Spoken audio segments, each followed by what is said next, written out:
Hello and welcome to another episode of the Alex Nitzberg Show. I'm Alex Nitzberg, and today I'm excited to have with me special guest Lieutenant Colonel Alan West.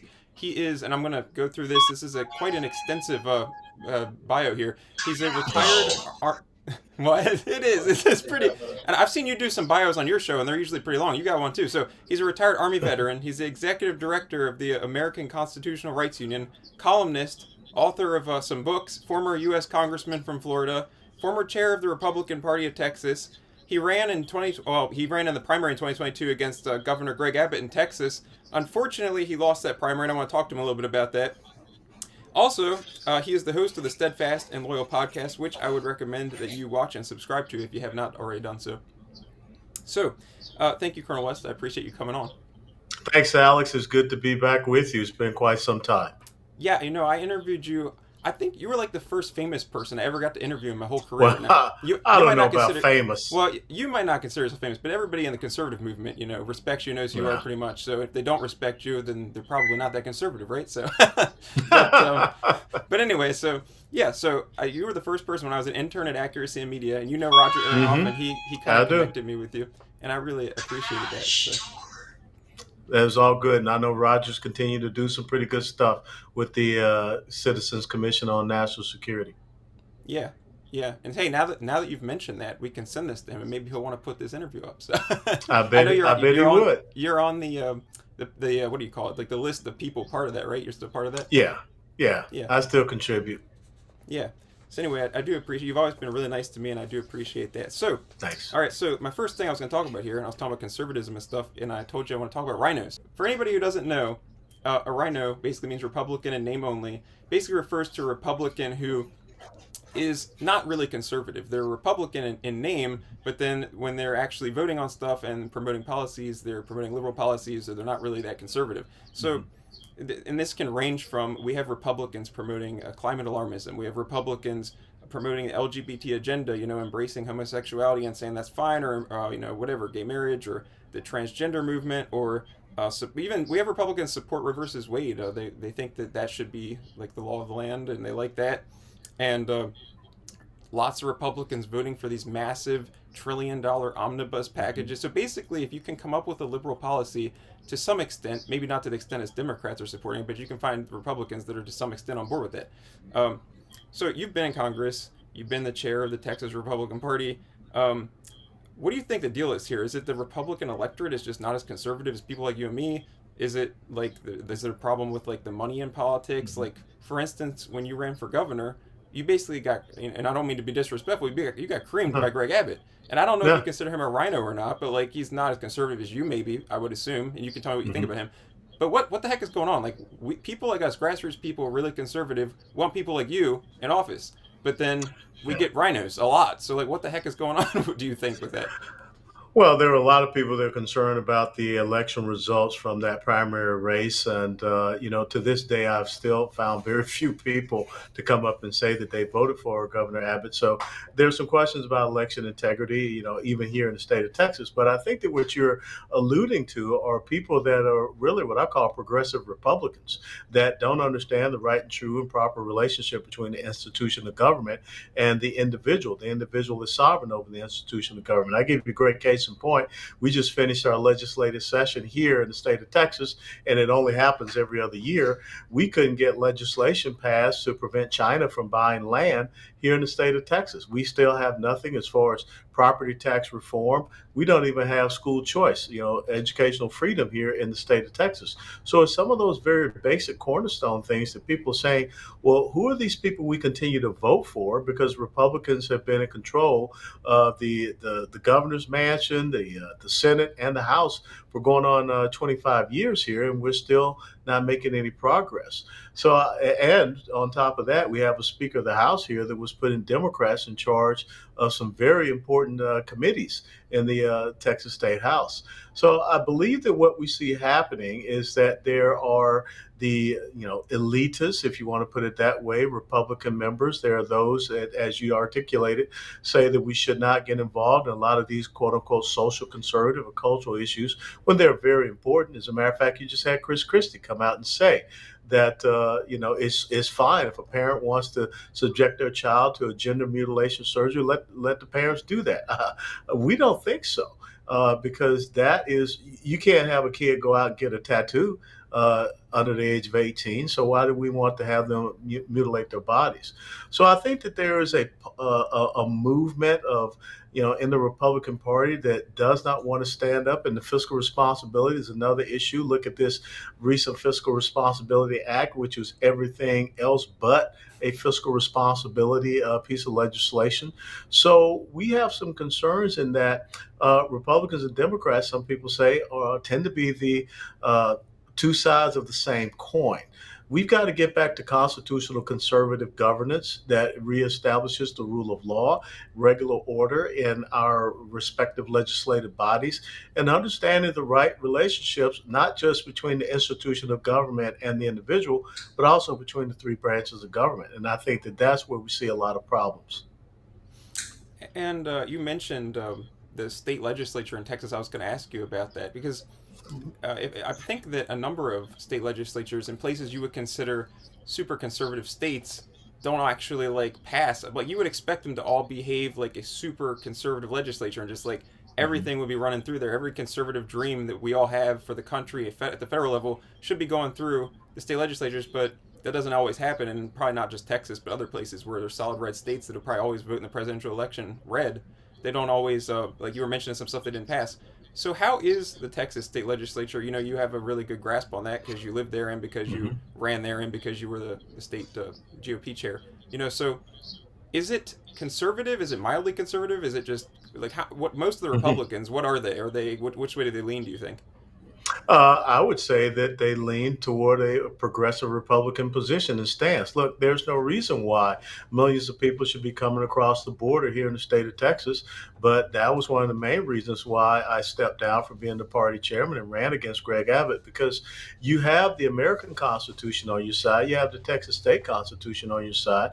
Why are you allowing people to come into this state illegally? And furthermore, why are you executing this political gimmick of putting them on buses and sending them deeper into the United States of America? Basically, you're aiding and abetting human trafficking, and you're further enabling the transnational narco criminal terrorist organizations we call the cartels. So I think that when you look at where we are here in Texas, and as you articulated, many of the other quote unquote red states, we don't see a lot of strong constitutional conservative governance. Now, there's some good things that happen here or there. I tell you, without a doubt, Florida is leading the way with their state legislature and their governor. But when I look at a place like Texas, we, for whatever reason, you have these people that come down and they talk about being Republicans, but when they get down there into the legislative session, they don't carry on with the campaign promises that they make. They're going to support the parties, legislative priorities, things of that nature. And I think the biggest indicator of the problems that we have here in Texas is the fact that we have a very strong conservative attorney general who was impeached in a quote unquote controlled, Republican controlled state house. Now that is going over to the Texas State Senate for the actual impeachment trial.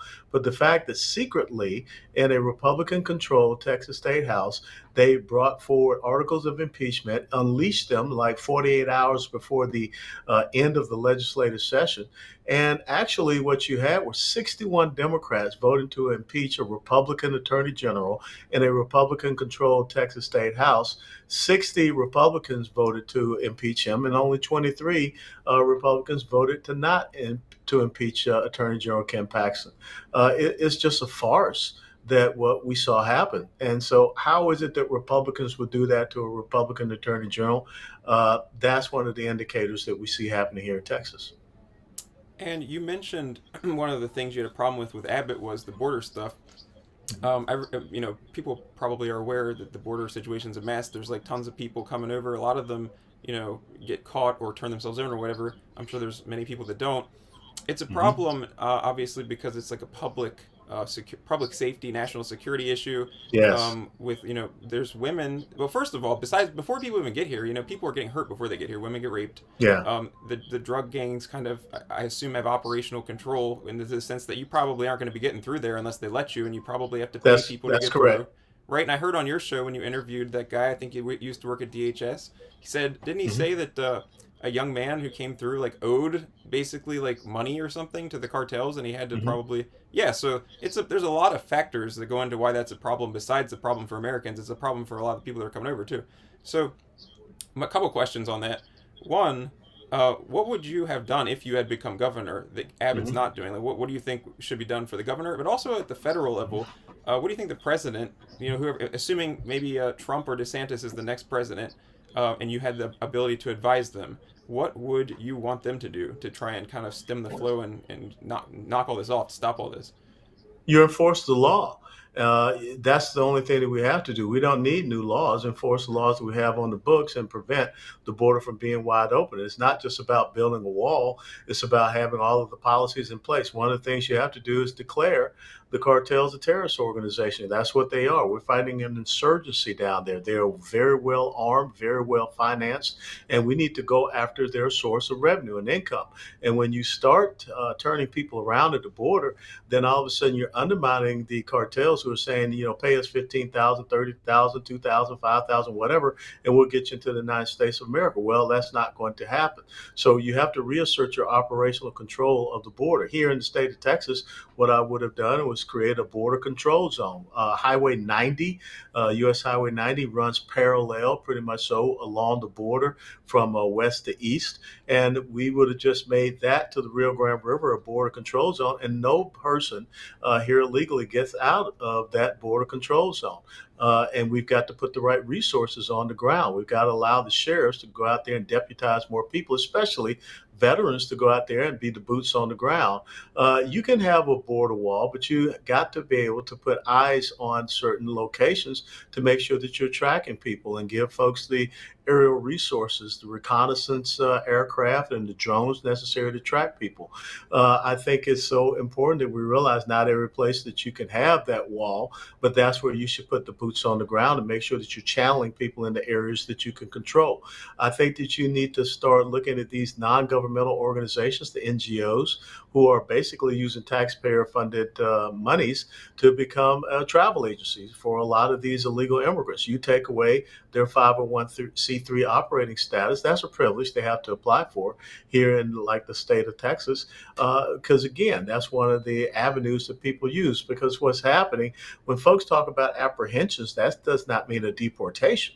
An apprehension means that whomever they're turned over to DHS, Border Patrol, they're processed, but they're given over to these NGOs. So no one is repatriating people. And right now, when you hear folks say, well, Title 42 has come and gone, we haven't seen a big surge. Well, the bottom line is that the Biden administration has created this app by way people that can, even south of the Rio Grande River in Mexico, can apply for parole. Now, I don't see it as an enumerated power for the President of the United States of America to grant parole to people coming in, trying to come into this country illegally. So it's all of these type of things. But first and foremost, the governor of Texas has to protect the sovereignty of the state of Texas. And that's clearly articulated in the Texas state constitution. So those are some of the things, to include not giving taxpayer funded benefits to people that are here illegally, not having people that are here illegally get in-state tuition. All of those things are incentives. And we've got to do better with E-Verify to make sure that we are not supporting people coming here and working illegally. We want folks to be a part of the American dream, but knock on the front door and ask for permission. Don't try to come into the back door and be squatters. Well, and interestingly, I think probably one of the things, like, conservatives are always butting heads with liberals on this illegal immigration thing because they seem to either want to let a lot of people in legally or illegally, whatever. I think conservatives could actually get behind a lot more immigrants if we didn't have public benefits. Right? Part of the problem is that when you let a lot of people in, there could be a drain on the system. If we just eliminated all public benefits at this, I mean, obviously this probably won't happen. If we eliminate all of them at the state and the federal level, then people that came in would have to support themselves, or they would have to find a charity that's willing to Mm-hmm. help them, and that would create a situation where we could let people pour in, and as long as we screen them and make sure they're not terrorists and they're not child rapists, which, by the way, That's a problem. I've written many articles from those CBP press Hmm. releases of previously convicted, previously deported child sex offenders who are coming back and they get caught. Now, some people Yeah. are probably coming back and not getting caught, which is why I say it's a serious public safety issue. But yeah, if we could get rid of the sort of welfare state and all the sort of benefits at the state and the federal level, then we would be able to probably agree with Democrats that we could let many more people in because those people would be coming in, they'd be supporting themselves, they'd be contributing to society, and it would probably be a good thing. But yeah, right now the way it is, if you let people in, it can there's also the whole public safety aspect, which would clearly still be an issue no matter what. But yeah, so do you think Yeah. that obviously there's other states besides Texas that would need to get involved, even if they wanted to stop it, besides the federal government. But if you were governor and you did everything you thought you needed to do you think that would have actually stopped at least on the Texas border? You think people, the drug gangs and the people trying to get in would have just moved over and just gone to it through a different state? You think you would have been able to shut it down in Texas just as the governor without the federal Yeah. government's help? Well, when I was a commander in the army in Iraq, I knew that I could not do the job of the adjacent unit in their area of operations. But if I was tough in my area of operations, that would force the insurgents to go somewhere else. And hopefully, we would show strength all across and be unified. And so that's what you want to do. But if you don't show strength here in the state of Texas, which has a 1,250-mile border, without a doubt, the largest border that we share with Mexico, which is not a stable country. The cartel members, being it the Zetas or whoever, they control those areas.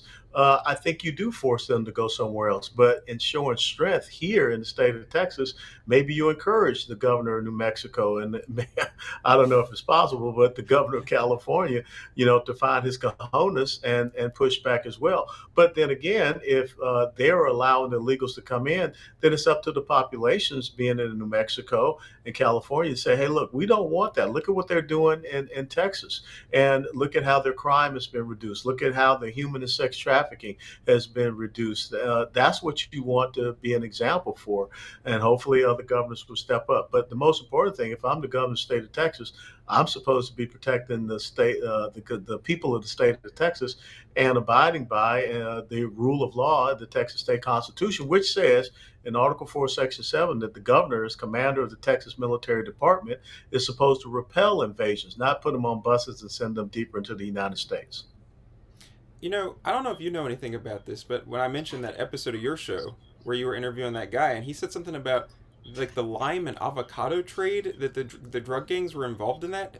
I Oh, don't think yeah. I'd never heard that before. Do you know anything about that? Like I've heard about them being involved in maybe Huh. like human sex trafficking or like drug trafficking, stuff that you would normally think of as like, bad, illicit like activities. What are they doing with like normal stuff like produce and stuff? Do you have any idea what's going on with that? Yeah, they're making money off it because they control the land. They control the ability for you to traverse through their respective area of operation, area of responsibility, and get to a crossing point. So again, they have to be paid. Being it a person that wants to get their escort to come across, or trucks and commerce and produce that wants to come across. So in many ways, they have created a shadow government down in Mexico, and they are making billions upon billions of dollars every single month, which in turn they use for nefarious activities. So it's not just the drugs, it's not just the human beings. It is normal agricultural and commerce and products and things of that nature that they're controlling, coming through their areas of operation responsibility. And that's the key thing that people to realize is that across the border, there are certain cartels that control certain provinces, and they fight for territorial domination, and not just on the south side of the Rio Grande. They fight for that territorial domination and hegemony on our side of the borders, and that's why I say we don't have the operational control of our border right now. They do, and it's a very lucrative business for them. Wow, that's interesting that they're involved. So they're basically like, what do you call it? Like charging protection money, or in a sense like saying you want to come through this Yeah, area, we're gonna take your money for you to drive your tomatoes or whatever it is, your produce through here. yeah. Wow. Yeah, absolutely. Absolutely. And oh, by the way, we will have our own avocado, lime, and tomato production, and we will make sure that our farmers, they're the ones to get their products to go across. And only if you play ball with us, and pay us whatever extortion fee or bribery fee, whatever they want to call it, permiso, then we'll allow you to come through. But the priority would be for those farmers that are here in our areas, and because again, we're creating jobs for our people, and they're under our protection. So this is a lot deeper than what people want to realize, and that's why I say we're fighting a well-entrenched insurgency down there, no different from what I saw with the Taliban over in Afghanistan. So here's a question that I don't actually have written down, but it's an interesting question. Some libertarian type people want to make drugs legal, and then some conservatives do not. So what do you think? Well, first of all, what's your position on that? Second of all, Mhm. if the government, the federal government, legalized drugs, do you think that would have like a positive or negative impact? Because the argument I think is generally like, well, if you legalize them, they'll be regulated, and then there won't be all these bad drugs. But I also think you can make an argument on the other side that just because you legalize drugs, yeah, they'll be regulated, but the drug gangs will still have the ability to sell cheap, non-regulated drugs, and I'm not really sure it would solve anything. But what do you think about all that?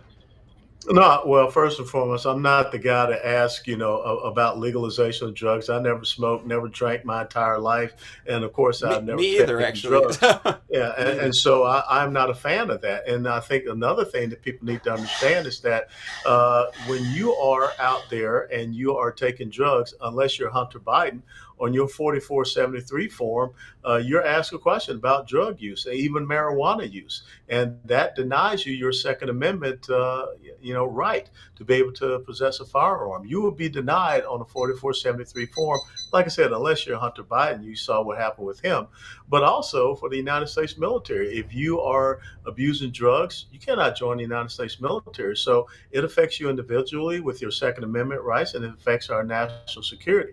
And if you look at places like Denver and some of these other areas, I was just recently up in the Seattle, Tacoma area where they have legalized, the marijuana is causing a lot of second and third and fourth order damaging effects there. So I think that we don't want to have a legalization of drugs. I can't moderate or legislate people's individual behavior, but I don't want to open up the sieve that says that I want fentanyl and all of these different things just flowing right across, cocaine flowing right across the border, because it's killing Americans. That's the bottom line. And I think that's how we should look at this. This is not about you sitting in a house, smoking a joint, and just having a good old happy time. Because remember, if you're still under the influence of that drug, you leave your house, you get behind the wheel of a vehicle, now you're impacting my life. Or even worse, you're impacting the lives of my daughters, and maybe even impacting the life of my 2-year-old grandson. All right, so now I'm going to move on to foreign policy. And specifically, I wanted to know there's a whole debate over Ukraine right now with a lot of people are frustrated with how much money and equipment the U.S. has been given to them. But there's also a lot of people, and this is all, even in the Republican Party on both sides of this, there are people that think we need to keep giving stuff to them. So what is your position on that? You've been in the military, you're a veteran, Mm-hmm. you've been in Congress, you have a, so it'd be interesting, just what is your take on all of that? It's not about the money. It's about the strength that we show as a nation. During the Trump 4 years, you saw nothing, no incursions whatsoever from Russia. As a matter of fact, when Donald Trump launched missiles against that Syrian air base, he killed 200 members of the Wagner group, which is that paramilitary Russian group. You did not hear a peep out of Vladimir Putin. People respond to when they see strength and might. But during the Obama administration and now the Biden administration, that's when Russia decided to go south. During the Obama administration, they took over and annexed Crimea, some of eastern Ukraine, and now you see a full-scale invasion of Ukraine under the Biden administration. So this is not about throwing money at the problem. If you want to provide them some type of weapons support, I understand that, not unlimited, but you don't write a blank check to Ukraine. And I think the thing that incenses me the most is that you have an administration that is not caring one single bit about our own border. And we have 5 to 7 million that have come across illegally. That's an invasion, to include single military age males. So maybe that's where our resources should be going, to protect and defend our own border instead of worrying about Ukraine. I don't want to see the invasion of any sovereign nation. I think that NATO and the European nations need to stand up and do a little bit more in supporting and making sure that they don't see continued incursions by Vladimir Putin. But the bottom line is this: going back to the debacle in Afghanistan, Russia, China, Iran, North Korea, Islamic jihadists, they all smell blood in the water, and they see weakness from the United States of America. That is the reason why we see them doing what they're doing. And what? Well, I kind of almost know the answer. I'm going to ask you what your assessment is of the U.S. military. I know obviously a lot of people are frustrated because of the drag shows and like all that nonsense that's going on. But so from a cultural social perspective, I think I know what you think. But go ahead and tell me anyway. You can talk about how terrible it is, but also just like sort of the readiness aspect of it and uh, that kind of stuff. What do you think about the current state of the U.S. military? The current state of the U.S. military is they're not focused on their core competencies, their capabilities and capacities. When you have the chief of naval operations, or I think it was the Pacific commander, I don't know, but a senior Navy admiral testifying before the House Armed Services Committee that they do not have enough shipping, amphibious shipping, for the United States Marine Corps. That means that the United States Marine Corps can't do its core mission, which is amphibious operations, and be deployable all across the respective geographical areas of responsibilities. When you have a Navy that is being outpaced as far as capability and capacity by the Chinese maritime forces, we're in a world of hurt. And now we see China's talking about putting a military base installation 90 to 100 miles away from the shores of Florida there in Cuba. So we're going the wrong direction. We're telling people about proper pronouns, about having drag queens as recruiters. Now we've got senior military officials talking about how great, LGBTQ plus IA Pride Month is, and all of these different type of things. That's not their business. Their business is to be able to train the military to fight and to deploy and to win. And that's not what's happening. So I'm very concerned about the senior military leadership being the civilian leadership and also the uniformed senior military leadership. They are becoming ideological. They're not focused on their oath to the Constitution. And what's even more disconcerting is now they're talking about some type of AI apparatus, some type of investigative apparatus that will be searching out troops that are speaking out against some of their senior commanders and their orders. That reminds me of the old Soviet Union and the commissars they used to have in respective units. Yeah, you had a good, and I'll just mention I'm gonna put the link to your YouTube show down in the description when I post this, so people who if you haven't heard of him, you should definitely go check it out and subscribe. And if you have heard of him, you should still go check it out and subscribe. But I enjoyed your Pride Month your monologue that you did about that. That was good. So, but anyway, yeah, Thank you. anybody who hasn't subscribed to you, I recommend that you go do that. And but yeah, the LGBT thing's a mess. I write and talk about that a lot. And actually, I had like a thread on Twitter where I was taking just all these government entities and businesses that were putting out tweets and celebrating Pride Month, and I kind of just like made a huge thread of it. And I believe the Air Force was on there, and Yes. the Navy was on there. It was weird. I took a screenshot of the Navy. They kind of like rainbowified their logo, but then shortly after I took Mm-hmm. that screenshot, they changed it, and they also had a banner in the background with a rainbow, and they kind of got rid of that pretty quick. But so yeah, we've got the military, a lot of government. Like I think the Department of Agriculture had like a rainbow thing up, and it's like Mm-hmm. ridiculous.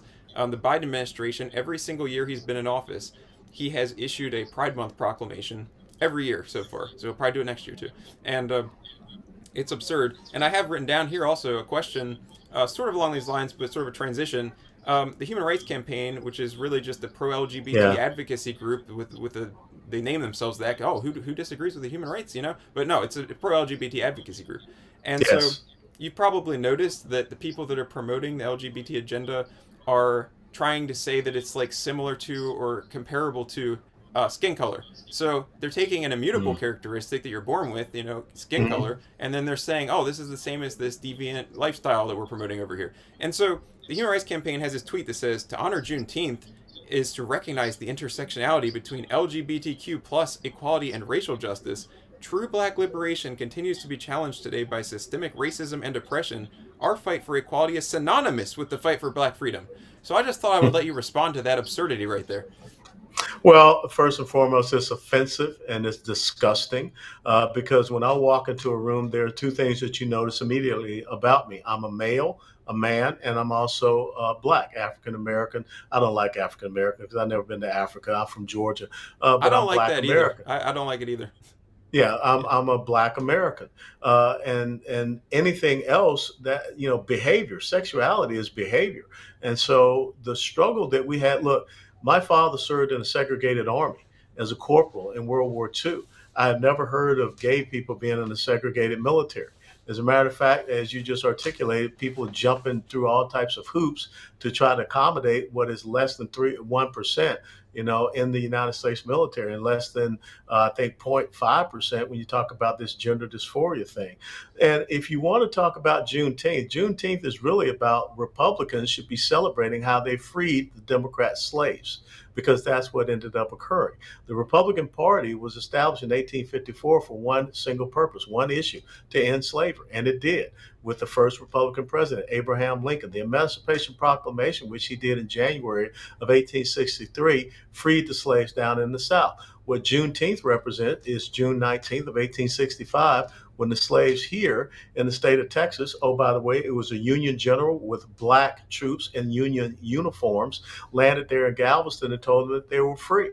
And then 2 years later, the largest state Republican party in the United States of America was founded by 150 black men who just 2 years earlier found out that they were free. And that's the Republican Party of Texas, founded Independence Day of 1867. So all this stuff about systemic racism, the only systemic racism you have then and now comes from the Democrat Party. And I wish that Republicans would learn and know their history and just take a 2x4 to the progressive socialist left and get them to understand that you have always been the party of, bigotry and prejudice and slavery and segregation and Jim Crow and Ku Klux Klan and all of these things. And now it's the soft bigotry of low expectations. So that's where messaging is so important. So I wish that we had, taken the opportunity on Juneteenth to just pummel Joe Biden and the Democrats to get them to understand it's you guys that have always been responsible for racism in the United States of America, to include Lyndon Johnson and the Great Society programs, which decimated the black community. Margaret Sanger, founder of Planned Parenthood, which was really founded to, exterminate the human weeds and undesirables, which is what she called blacks. And 70% of the 73% of Planned Parenthood clinics are located in the black community. So this whole LGBTQIA thing, you have nothing to do with civil rights. You have no similarities whatsoever. Your lifestyle is not the same as what we have seen happen for blacks here in the United States of America. And this is just a means by which they try to get some validate who they are and try to make themselves credible when they know that they aren't. Yeah, and it's ridiculous. It's like they act like it's a civil rights movement and like a Yeah, it's not. It's not, and I wish that we had people with the courage to stand up and say that it's not. Sexual behavior is something that can change. Unless I want to do like Michael Jackson and go out and bleach myself, I'm not changing this. Okay, it's going to still stay the same. And I wish that we would have folks that would stand up. And when you have these quote unquote black leaders, Al Sharptons or whoever, that are going out and supporting this leftist human rights campaign, LGBTQIA, alphabet soup mafia messaging, that is truly disgusting because they are selling out the civil rights movement. And what I saw happen growing up in the South as a little boy over for an ideological agenda. Yeah, and people who may not have followed it all this time, Black Lives Matter, as you and I know, Mm. is very, very much in totally in for that stuff. Like their original website, which I'm pretty sure they took this down, had that whole thing about disrupting the traditional nuclear family structure, or something to that effect. Absolutely. And I know that I think one or two of the women, of the three women who founded it, identified as lesbian or queer or something to that effect. And so yeah, And it was Marxists and trained Marxists. so they yeah, I mean they were the Black Lives Matter movement pretty much from the time it was founded. The people that were involved with that were promoting the LGBT stuff. So, Yes. but it's I mean it's a completely separate agenda that has nothing to do And with. and now look at this organization. It is bankrupt. But yet you see the founders with, multi-million dollar mansions and things of this nature. And what has happened with the black community? What has happened in Chicago or any of the inner city communities? What has happened with the state of education in the black communities, the state of economic opportunity and success? Well, Did they donate any money I was to gonna say let me historical jump black in there and colleges? let me ask you about that. Because obviously the left has a completely different set of ideas about what needs to be done about all this stuff you're mentioning there. So what do you think needs to be done about that stuff compared to like the left? They have ideas about prison stuff, and like they have ideas about cops and abolishing cops or whatever, cutting down on cops. giving away free everything, like whether it's free college. Some people advocate for actual reparations, paying or give money or giving Silly. something. And I heard you say the reparations. I believe I heard you say that you find that offensive.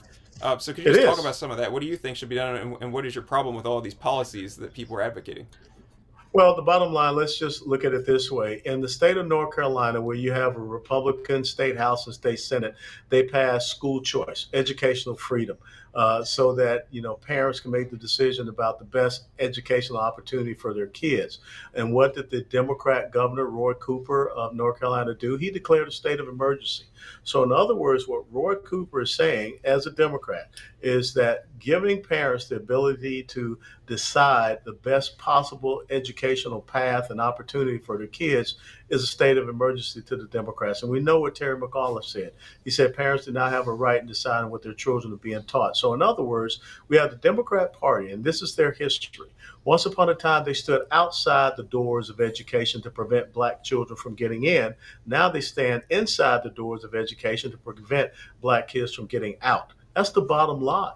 And so, what they want is a new economic plantation where the crop that they're harvesting on this plantation is not cotton anymore, it's votes. And so, what you want to continue to do is to keep the black community in a flux, keep them focused on this boogeyman called white supremacy, when white supremacy is an offshoot of the Democrat Party. Like I said, they were the ones that founded the Ku Klux Klan.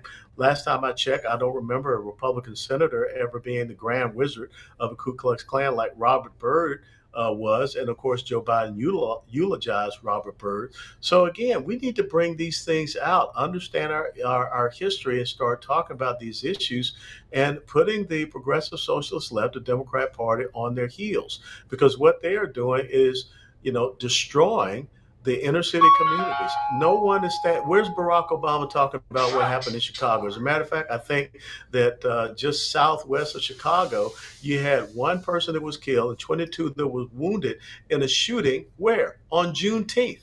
So where are the Democrats talking about that?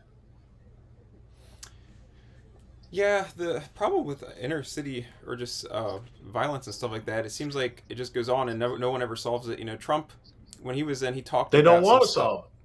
Yeah, it doesn't. No It one, doesn't. no one really wants to solve it. And again, when you talk about the policy of defunding the police, who is that hurting the most? It's not hurting the people that live out in the suburbs and elites. It's hurting the people that live in these communities where they're overrun by gangs and things of this nature, like Chicago, like Detroit, all of the major inner cities. Vivek Ramaswamy went to the inner city drug infested neighborhood in Philadelphia.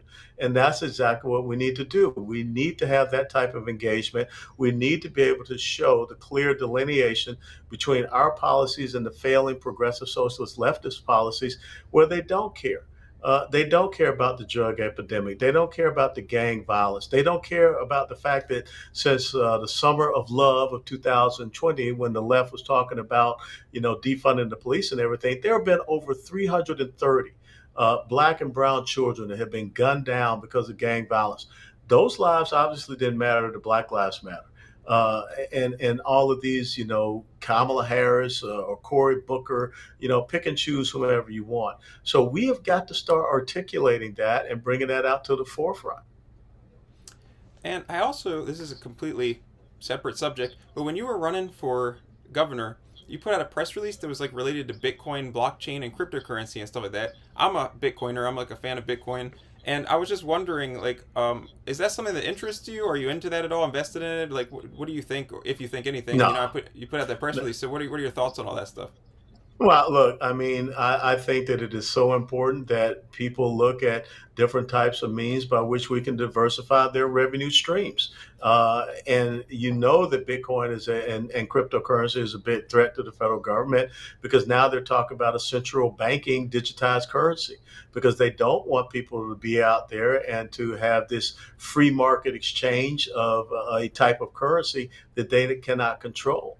So that's part of your uh, pursuit of happiness. That's part of giving people different options, and that's why I said I support that. Me personally, I'm old school. I kind of like to have something in my pocket. And I realize that right now we need to strengthen our dollar. We need to get back to some type of gold standard. One of the things that we tried to do here in the state of Texas in this legislative session that failed was to get the a trade ability in Texas bullion and gold here in Texas, because we have our own gold depository. But that was something again that was shot down, even though we have Republicans in charge here. So I think that it's so important that Americans have the ability to diversify their revenue streams based upon what they think is viable, and to protect themselves from government intrusion. Who would have ever thought that we would have a government that would be telling you where your money should go in your investment portfolio based upon environmental social governance? That's exactly what's happening.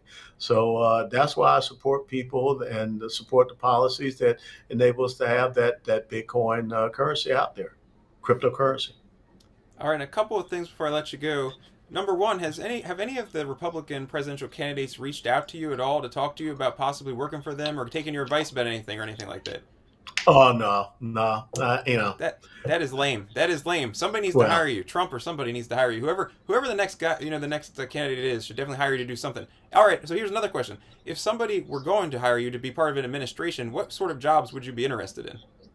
look, I would do what I've always done, and that's when I took an oath in 1982 to support and defend the Constitution of the United States of America. So I think my skills and talents would be best used in the Department of Defense, in the area of the Secretary of Defense, or in the area of the Secretary of the Army, in one of those realms, because that has always been my passion. And just recently, I was up at Joint Base Lewis and McChord, Fort Lewis, Washington, and I just saw my nephew take command of an artillery battalion, which is something that he watched me do 21 years ago. So my family, the West family, my dad served in World War II. My older brother was a Marine in Vietnam. I did 22 years. My nephew now is on his 19th year. My father-in-law did 24 years in the Army, 2 tours of Vietnam. Both of my son-in-laws are soldiers. The oldest son-in-law did 12 years.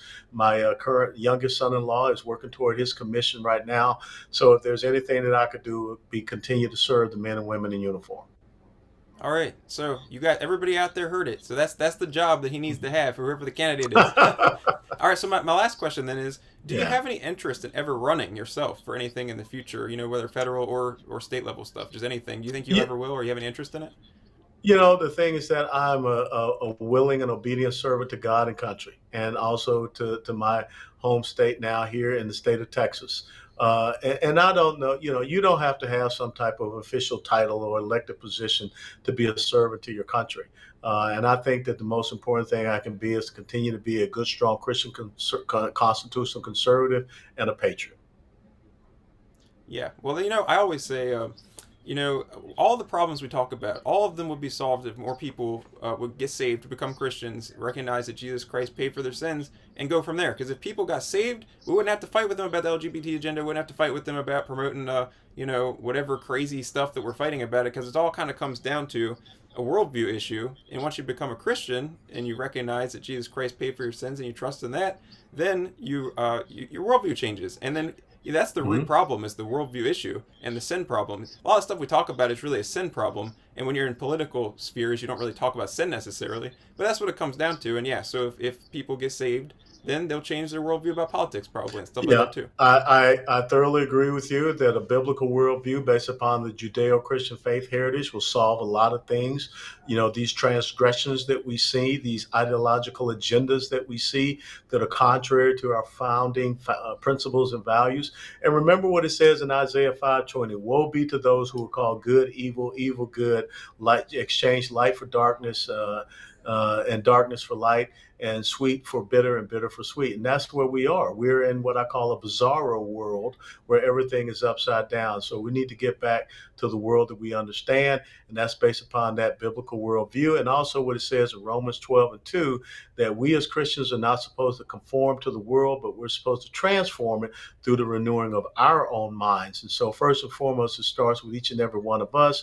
And I think the body of Christ has to re-engage the society and re-engage the culture. That's why I recommend so many people they should read Eric Metaxas's book, Letters to the American Church. It's a great wake-up call.